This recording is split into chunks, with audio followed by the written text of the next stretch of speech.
Real stories with bold creatives. CAPTN OffScript podcast. James, Martin, and Jennifer, you talked about technology evolving and always being kind of different. And the five of us, we have experienced that. Most of us with Adobe Flash, which I always somehow return whenever I have a guest, online. And everyone started with Adobe Flash and make those flashy, cool websites, animated and everything. I loved it. It was so cool. And then overnight, everything fell apart. And then you have to figure out who you are after that. And what do you do? That's over. I'm not going to have any more business building Flash websites so I would say evolving is kind of the only constant we have. But where does the AI come in? Do we let it in? What's your perspective on AI and design industry? Yeah, it's been a really interesting conversation, especially because I come from, First Nation perspectives here in Canada. And we have, some colleagues on both sides of the fence. Some are very active in developing their own AI models to protect culture, to protect language, to really try to bring together a tool that can serve our needs. And I say under proper stewardship, because we had a great story during one of our client projects where an elder from my community said, just like a physical space, our digital spaces need to be protected. It's a lot of data and stories and culture and thinking that I just think that we're not giving enough respect to protect. And we're in this phase, we're in the Wild West phase, which we see it every day changing. And I'm always mind blown. But and we have colleagues who are against it, right? Because it is appropriation of culture. A lot of what's on the internet is garbage, is racist, is garbage data in, garbage data out. So a lot of it can be hurtful. And as much as it's come a long way, I think we still have to recognize it as a tool, a very powerful tool that definitely needs some stewardship. So whenever we use it, or telling clients about what they should use, especially for small businesses, for First Nations who really need to get advantages as quickly as they can, giving them the right tools to say you do have control over it, right? You can make your own models. They're not that hard. It's not, again, none of these tools are magic where people think they are. Same as what I thought HTML was. I taught, Angela, we're talking about mentoring. I taught a web design class quite a while ago, and seeing kids' brains when they could learn how to make a web page, they were like, oh my God, just a whole world opened up. And I feel that's like it is with AI as well. It's a very powerful tool. It doesn't think for you. It just, organizes data in a way that tries to make sense. So I'm not opposed to it, but I'm definitely, hoping that we'll see some more stewardship, regulations on it and proper usages of it as well. Yeah, I mean, can I ask a question, Jennifer? Can you just describe First Nation to me, just so I understand glad it you a little asked better? that. Yeah. I'm so glad you asked that, because I was thinking the same, and I was thinking, is that a silly question? Did I know this? No. I ask silly questions. It's all good. I'll leave it for James. Yeah. Yes.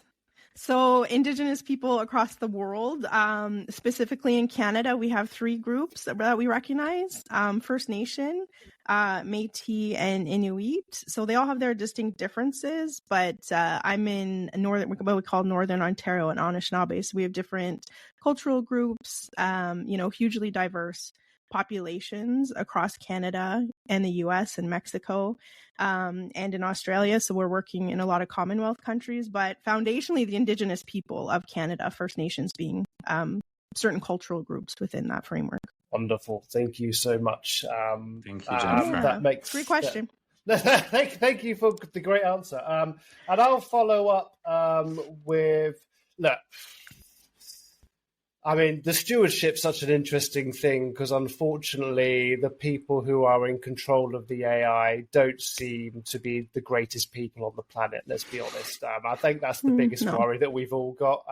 I don't know them personally, but we can do our bit. But I think the people up there, I think there's too much money involved for them to hold back. And I don't know if they're in as much control as they think they are. I think that's another slight issue. So... Look, I think let's bring this kind of back down to like normal people like us, because if they say what if the things they're saying that's true, that's coming, this conversation could be anything, couldn't it? So let's talk about the things that AI will possibly accurately affect for the design industry. And I mean, like personally for me, I actually am quite excited about the software and the tool. I'm also incredibly scared of it. I'm both equal parts shitting myself and crying with happiness, because it's impossible to know which side you should be on, because as somebody who loves new tech and jumping on new things, it excites me, but I can see the impact that it's potentially going to have, which scares the shit out of me. So, and I don't think it's just our industry. I think it's globally. I think it's going to affect a lot of different things. But I think, as we've seen already, I do believe, let's again stripping it back to simple, like execution is going to be commoditized. I do believe that is happening already, and I think that will only get better. I think that's probably the least of our worries in the whole grand scheme of things. But because I think for every good thing it can do, I think there's going to be 20 bad things that's going to happen with it as well. So, but with, like we as humans always do, we evolve and we are very adaptable as a species, and that's why we're still here. Do you know what I mean? So I do believe we've talked about curating your taste, having, like, pushing that creativity. And I believe being better thinkers is going to help us in this kind of world that where the execution's slightly easier. Do you know what I mean? So, look, I could, again, I'm a big lover of this subject, but I'm not going to gobble up all the time. So I'll hand it over. But that's just kind of my very base layer, easy to understand stuff. Can I ask a question? Design-wise, day-to-day, what tools do you use in AI? Because obviously the copywriters and people out there would use, I suppose, Claude or Otter or ChatGPT. But design-wise, what are the tools that you use on your day-to-day that you're excited by or you use? If that's all right, Alan, is that okay to ask? Is that all right? Sorry, I'm not taking it, just out of interest. Yeah, I mean, for me, like I've used a lot of, so for example, if I take my whole entire design process, it's there from the beginning. So on a client call, I have some sort of AI translator or like a Fireflies or something recording the call. So I don't necessarily have to worry about making too many notes, and I can bring that back in. I can bring it into ChatGPT, and I've taught it to break that conversation down into certain chunks, so I can then build brand ideas and then understand like how I can potentially conceptualize stuff and visualize stuff. In the agency, we kind of tend to use a lot of Mid-Journey for mock-ups and stuff like that. So rather than having to purchase mock-ups now, we can create very specific mock-ups for a very specific application. ChatGPT is great to bounce ideas around with. I've actually created like multiple different personas in there. So I've got people who know design, people who don't know design, people who are geniuses and people who aren't so. And when I'm like writing something or trying to explain something, I can bring them in to let me know whether I need to simplify it or change it around. It's a very good idea tool. And I was thinking about this the other day. Is like my brain does this quite a lot, and what would usually happen is I would be on a walk, say 5 years ago, and I'd have an idea, and that idea would bounce around in my head until I either got written down on a note, put in a sunshine drawer, and then probably left.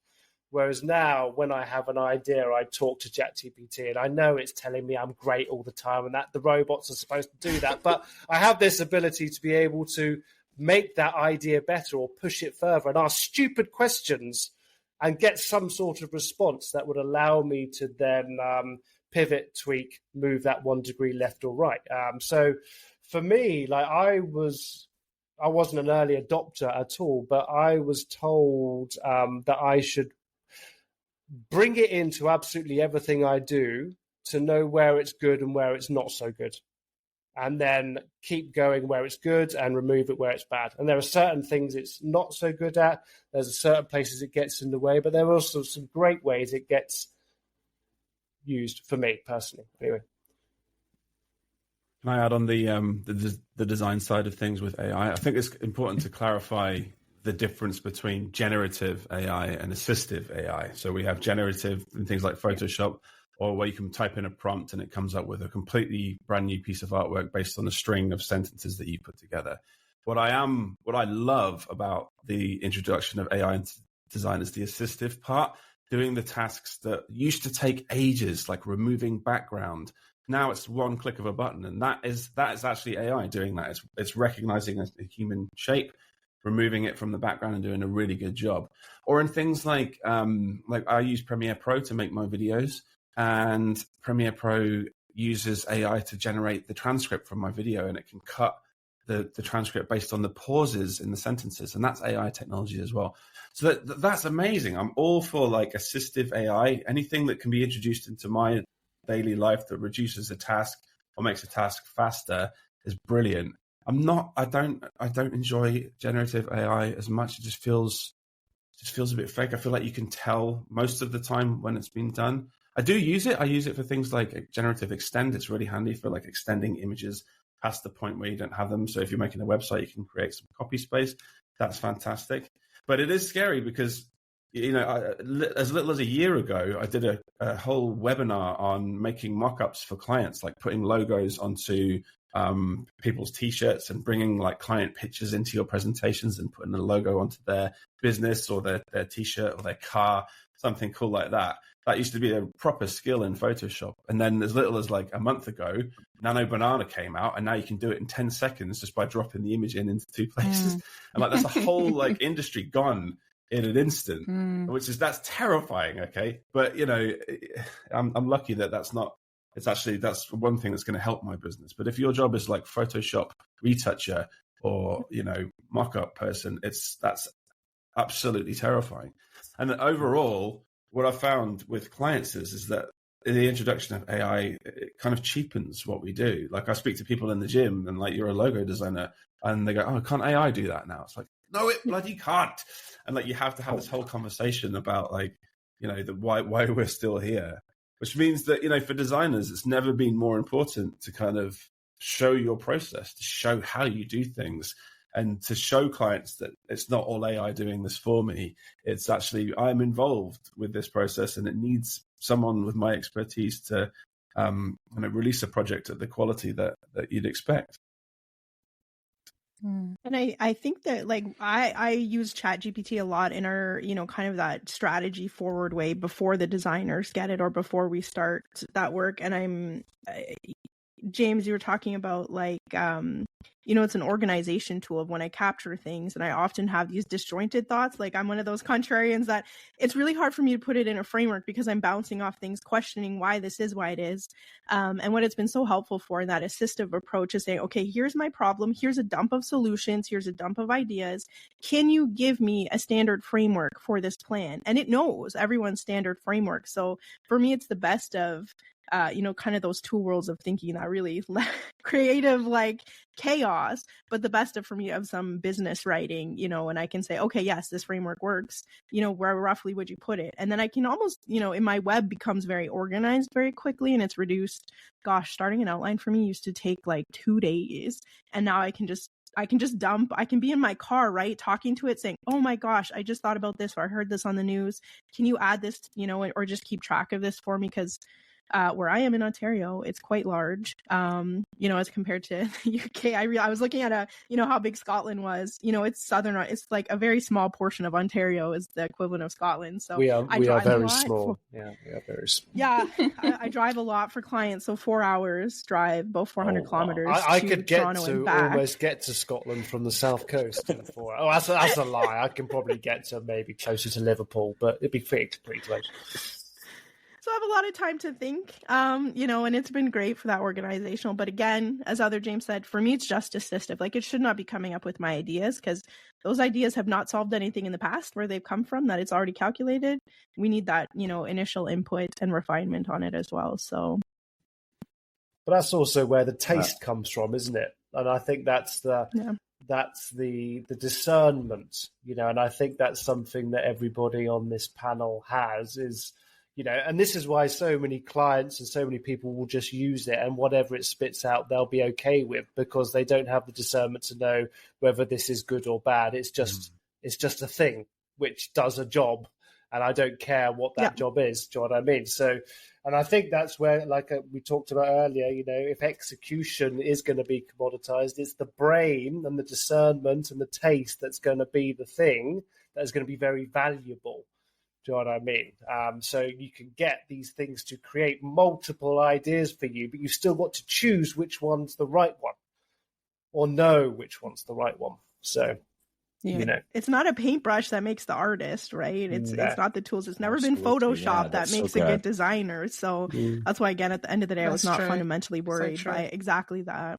Yeah, that's so true. I also agree. In my work, I do type design, so I don't use it to generate ideas or anything. And I believe that's important for us if we really want to be better tomorrow. What James Martin said, like trying to get better every day. Because if you put the AI to give you the ideas, or to give, for example, to me to design letters, tomorrow I'm not going to be better, I'm just going backwards. So for generative, I'm definitely not into it, but assistive is something that changed so many things for me.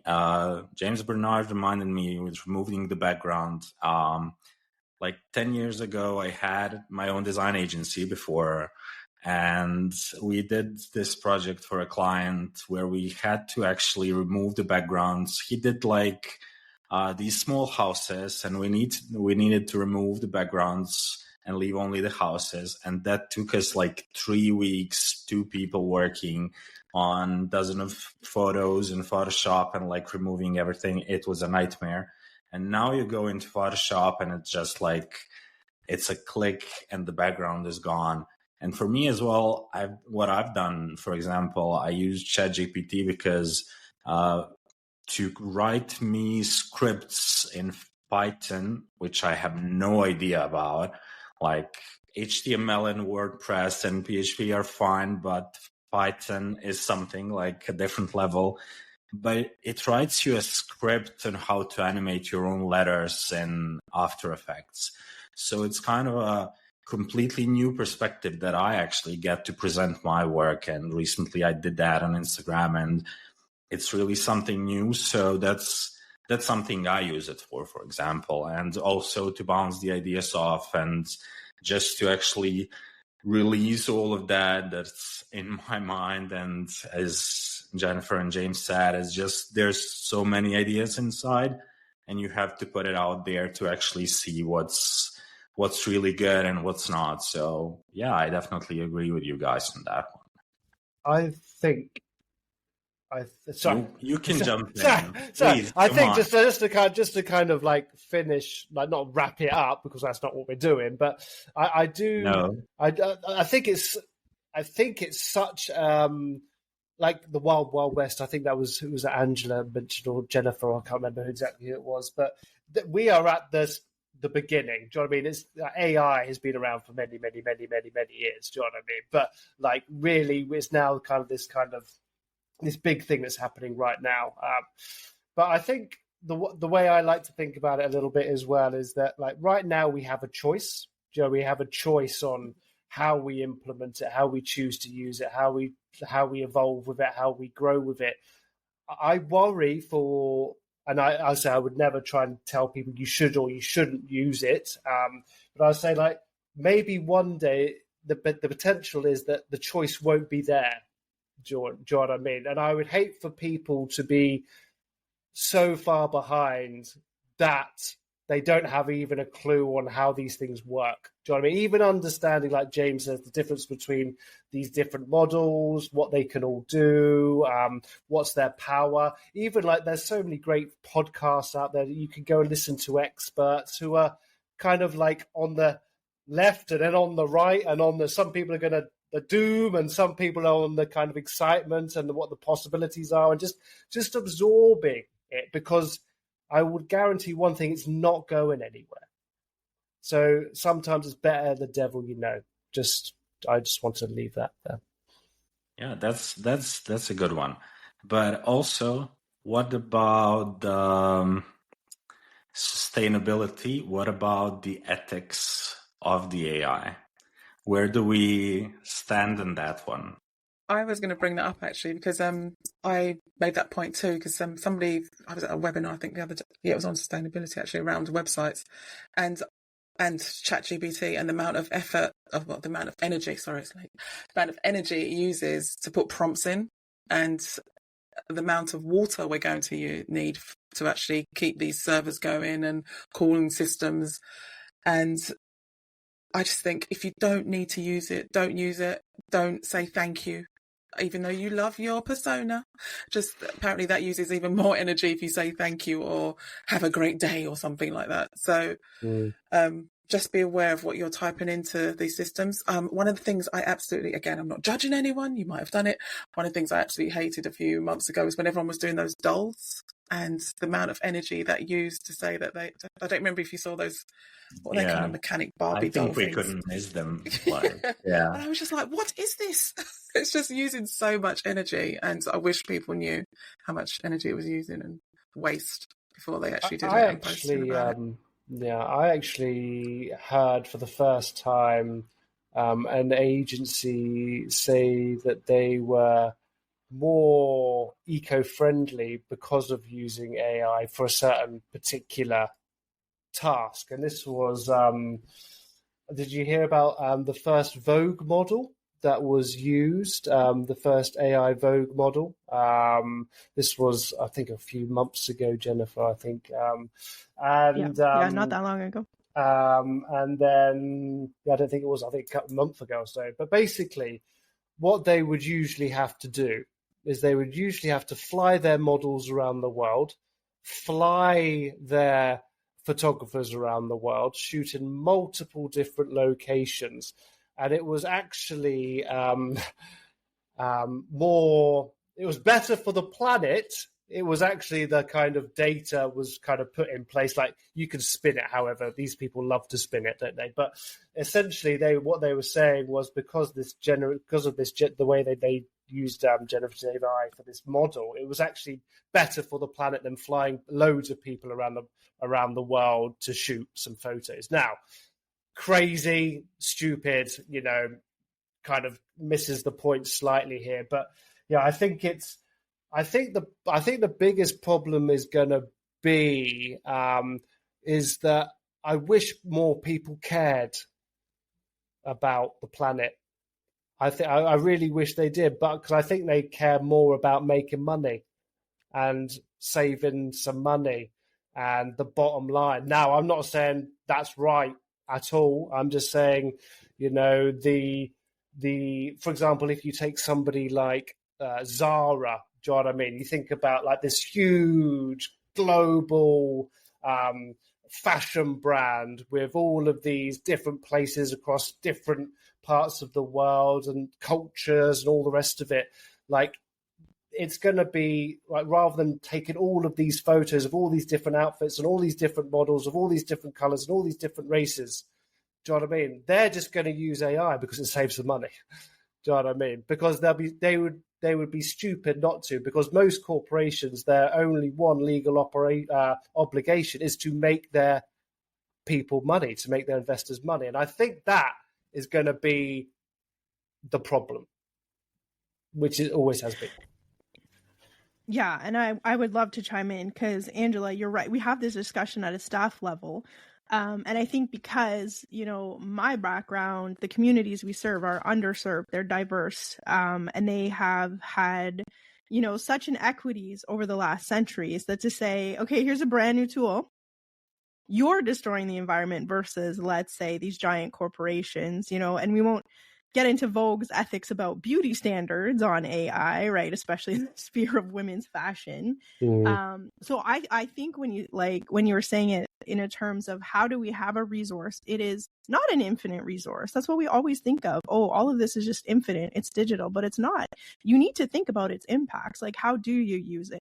And I do not try, I do try to not say thank you to it, but I'm one of those people that the Sarah from Terminator, right? Hopefully they won't come for me and I'm Canadian, nice so we have to say thank you so much.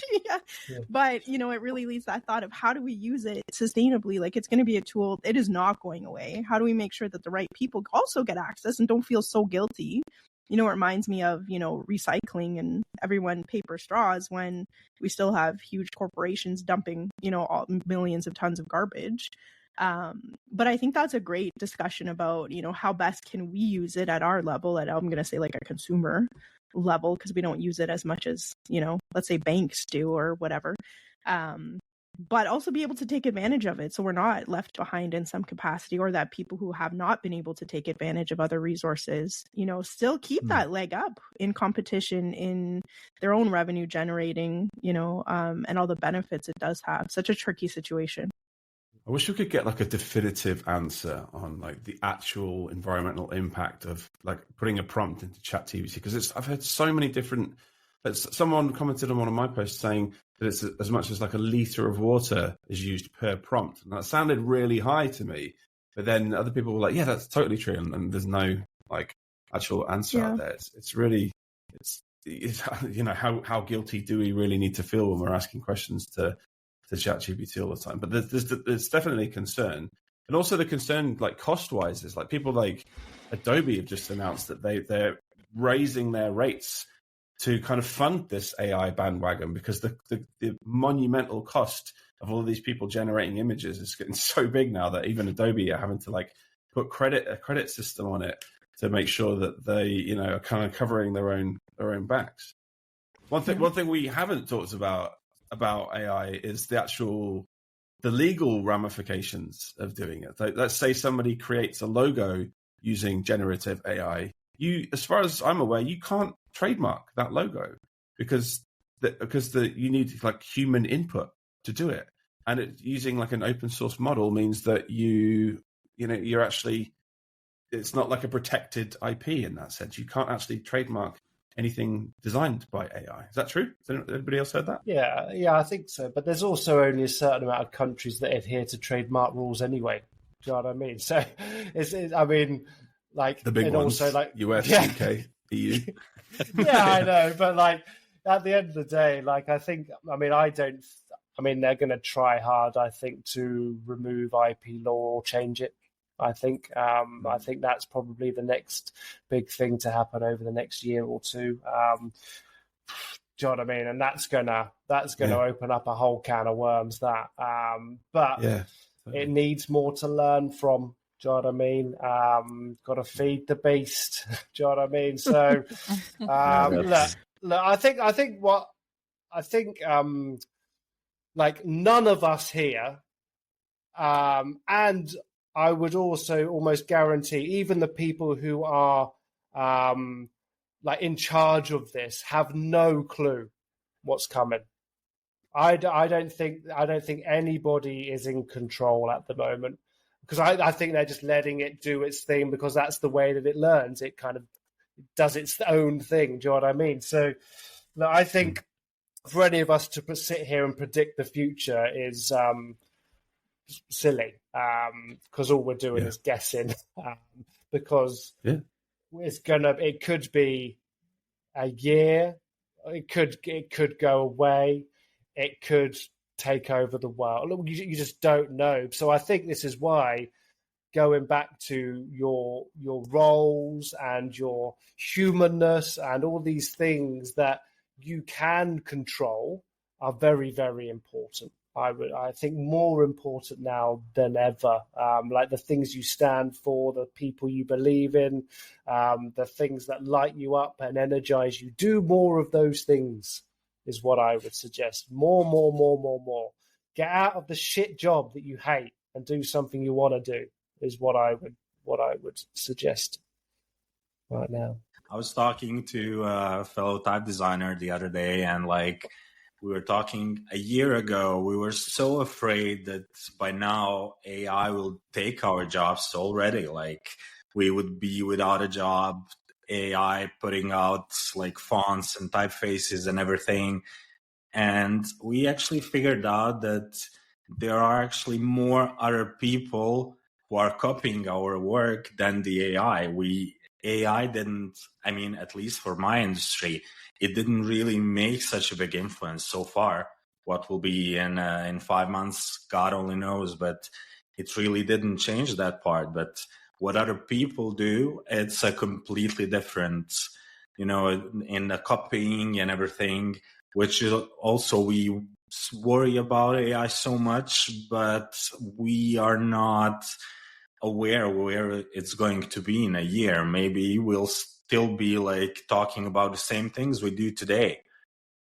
I mean, it's likely improbable, but you know, it will evolve in a year, but maybe not so much. Maybe we should just keep on bringing, as James said, the human side of us and the human parts into our work and make it imperfect, make it, you know, like not AI, because AI will probably try to make like perfect lines, perfect everything, and like just try to be more human, I guess.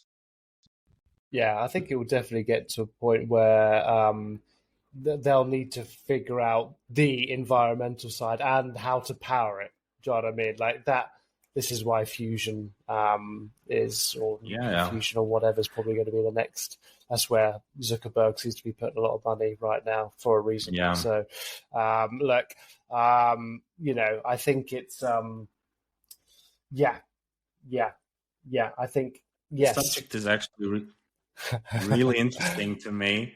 Sorry for interrupting you, because my husband is actually working in sustainability and environmental protection, and I know a lot about what's going behind the things, and I have a feeling that European Union will start to, you know, slowing down the AI involvement in the European Union. But what will happen in the States, what will happen in other countries is a completely different thing. So maybe European Union will stay behind like we do in so many different things, but especially when it comes to tech.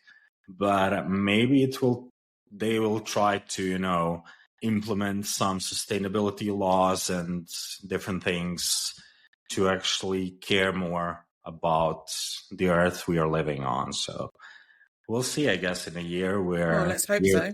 5. Yeah, fingers crossed. Yeah. It's gonna be a fun It was ride. kind of, you know, we brought in a bit of dark clouds, I would say. So what are you guys excited about that the future might bring? Let's start with Angela for this time, James. Oh my gosh. What do you think? Future. Oh, that's so hard, Alan. Really? We can't read into the future. I find it's quite hard. Yeah. Trends that everyone is predicting. Do you know what? Like trends. Again, I think I have to bring it back to people. I don't know. I mean, for me, it's people, and my thing is meeting people. I love talking to people. I love going out. I think we need more type of things where we meet people, networking, different types of events or organisations. I know I've set one up with my couple of friends called Creatives Like Us, where I talk to Black, brown individuals around their creative business. So I think it's about, I don't know, for me, what I'm excited about the future is, I suppose, people. Or just meeting more people and going out. And I think that's really important, design-wise, as building communities. Okay. Agreed. Can I jump in there? Yeah, I think community is what I'm excited about at the moment. I'm going to do a massive plug now because I just launched an online community for designers. Yay! And Alan's actually a part of it. Sorry, huge plug. I won't talk about it anymore. But it's, you know, freelancers work on their own alone. It can be a lonely affair being a designer. And I've just found lately that people just seem to want human connection more. And I love the fact that there are places like that out there now that you can actually go and chat to other people, share your work, get to know one another. And I love networking events. I love conferences. I think, just trying to get out of the house a bit more is what I'm excited about. Just, stop worrying about client work so much and actually trying to really make an effort to find some human connection. Just makes me a better designer, makes me feel happier. I'm all for that. I've been super excited because we've been traveling a lot. Like I said, just a couple months ago, we were in Australia, a little while before that in France. And it's been on an idea of Indigenous design at a global level. What can First People bring to the design conversation, to communications, traditionally in so many countries where those voices have not been heard? And it's really exciting because I do get to talk with college students and we go to conferences, and the questions I get asked are just so much better from students, from the next generation. When I get questions, I'll say from people who are older than me, they're always awful, they're racist, and I'm just like, oh my goodness. But when I do turn to the youth, I'm like, wow, their minds are so much focused. They are asking questions. They're trying to buy ethically. They're the ones who are concerned about the sustainability, of things like AI. And they're the ones who are going to enforce that and say, no, I don't want to buy that, with all hopes with my heart. So I'm really excited about that. And it's interesting because, everyone, comes to our studio and we're trying to carve those paths for them that haven't been there. And I'll mention too that they're asking for resources. So it's been great to provide resources. We're going to do a toolkit at the end of the month for Indigenous communication for some of our clients. And it's been exciting that they come to us, that we're just problem solvers and being able to provide that. And people are really picking up. And at the end of the day, those global perspectives, that diversity, that inclusion, it's for people, it's for planet. And at the day, it's for profit. It makes better sense. People want to buy it. So that's, I'm realistic about the moment, especially being a Canadian just north of the US. There's some real big challenges right now, but, I'm so optimistic about the future of design, of communications in that realm. So that's pretty nice. That's awesome. I'm just gonna make it all about me. Do you know what I mean? Of course. Everybody else was so good. Community, do you know what I mean? Friendship. Do you know what I mean? I'm like, fucking hell. I just want to be a good dad. That's all I'm looking forward to. I think, and a good husband, and a good friend. I think, I think, do you know what I mean? I don't want this to sound like me being a massive wanker, but I think you're allowed to be selfish. I think sometimes we feel that we have to be there for other people a lot, which is true. It's good to be a good human, but I think sometimes it can come at the detriment of our own happiness and our own sanity. So I'm really focused, because personally I've found that the more focused I am on me, the better I can be as a dad, the better I can be as a husband, the better I can be as a servant to my industry. So I'm really looking forward to becoming a time millionaire. Do you know what I mean? Getting my time back, using the tools I can use to get that back. And rather than working harder, I go to the zoo on a Friday afternoon now, which is the dream for me. So for me, it's finding more ways and hoping people find more ways to do more things that they want. Do you know what I mean? And less of the things that they don't want to do. And I think you have to be a bit selfish in that regards to be able to break yourself out of the common myths and bits and pieces that are shoved in front of us. You have to kind of be the contrarian a little bit and, define your own success and design your own way and try your hardest to not get distracted from that. Well, anyone else want to jump in, or it's kind of you made a perfect ending point, James? That was like Jerry Springer's final thoughts. That was lovely. Well done. I met Jeremy Kyle the other day. He was all right. Do you know what I mean? Jeremy Kyle? Yeah. Do you know what? I'll tell you the truth here, Angela. Me and my wife were sitting on a train on our way to London, and our little son Rocco, he was having absolutely fucking none of it. Do you know what I mean? He was going absolutely mental, climbing around everywhere, screaming, like he's just wild, feral, just the way I want him. But we were in we're in the first class lounge, obviously, which was an extra £5 than the normal ticket. So that's how we could get a table, obviously. Yeah, it was actually quite cheap, actually, because we bought it real late. And like everybody was like, there was a lot of like older generation kind of sneering, and like my wife was saying that, you know, the old lady over there just kept on like literally like stabbing my wife with her eyes. Do you know what I mean? And it was like, she was saying it was really bad. And then when we kind of got into London Waterloo, there was this man holding the door open and letting everybody through. And it was only fucking Mr. Jeremy Kyle. And he said to my wife, he put his hand on her shoulder and he said, "You did a fantastic job there as a mother." Do you know what I mean? I have 5 or 6. He's got a load of kids. He says, "I've got loads kids of of my kids, yeah." He says, "I've got kids of my own, and it's incredibly difficult. And I thought the way you handled that whole train journey was wonderful. Oh. Keep being a great mum." And I was like, "Fucking yeah, Jeremy Kyle." Do you know what I mean? So yeah, that's what I thought. Yeah, it's cool. Yeah. So in real life, what I know of Jeremy Kyle, he's a solid dude. Solid dude. There you go. That's amazing. Thank you, guys. Anyone else want to give a closing thought, or we are good with James? This was kind of a perfect. I know, absolutely right. It's good.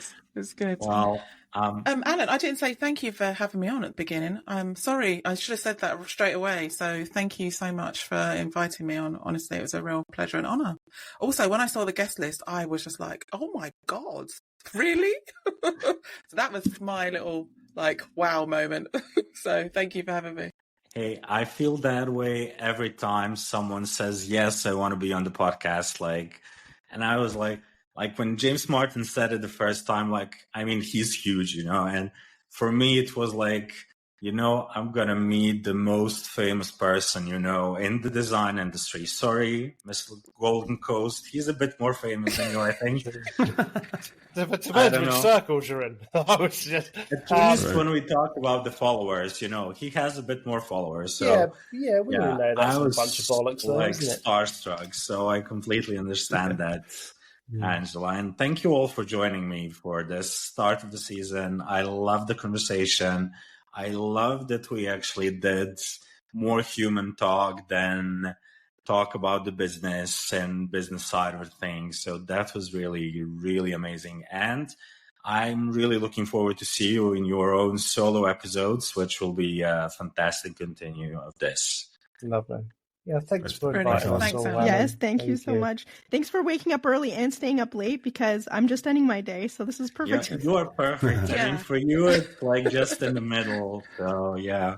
I liked you up until I gotta go to bed 3 now. minutes ago, Jennifer. Yeah, me too. I'm off to do the school run. Do you know what? I'm so sorry. I'm the same, Angela, but I won't be able to get to sleep for about an hour and a half now because I'm wired. Do you know what I mean? You're wired now. Yeah.